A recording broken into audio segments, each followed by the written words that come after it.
ಆದರೆ ಕೆಲವು ದಿನಗಳ ನಂತರ ರೈತನಿಗೆ ಅತಿಯಾದ ಆಸೆ ಬಂತು. ಅವನು ತನ್ನ ಹೆಂಡತಿಗೆ ಹೇಳಿದನು, ಈ ಕೋಳಿಯ ಹೊಟ್ಟೆಯೊಳಗೆ ತುಂಬ ಚಿನ್ನದ ಮೊಟ್ಟೆ ಇರಬಹುದು. ನಾವು ಕೋಳಿಯನ್ನು ಕತ್ತರಿಸಿದರೆ ಎಲ್ಲ ಮೊಟ್ಟೆಗಳನ್ನು ಒಂದೇ ಬಾರಿ ಪಡೆಯಬಹುದು. ಹೆಂಡತಿಯು ಅದಕ್ಕೆ ಒಪ್ಪಿಕೊಂಡಳು. ಅವರು ಕೋಳಿಯನ್ನು ಕತ್ತರಿಸಿದರು.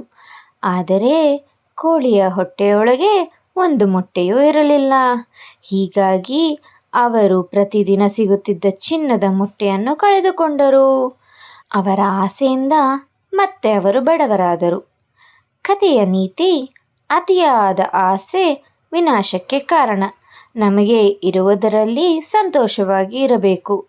ಹಾಗೆ ಒಂದು ಗಾದೆ ಇದೆ, ಹಾಸಿಗೆ ಇದ್ದಷ್ಟು ಕಾಲು ಚಾಚಬೇಕು. ಈ ಕತೆ ಇಷ್ಟ ಆಯ್ತಾ ಮಕ್ಕಳೇ? ನಾಳೆ ಸಿಗ್ತೀನಿ. ಬಾಯ್.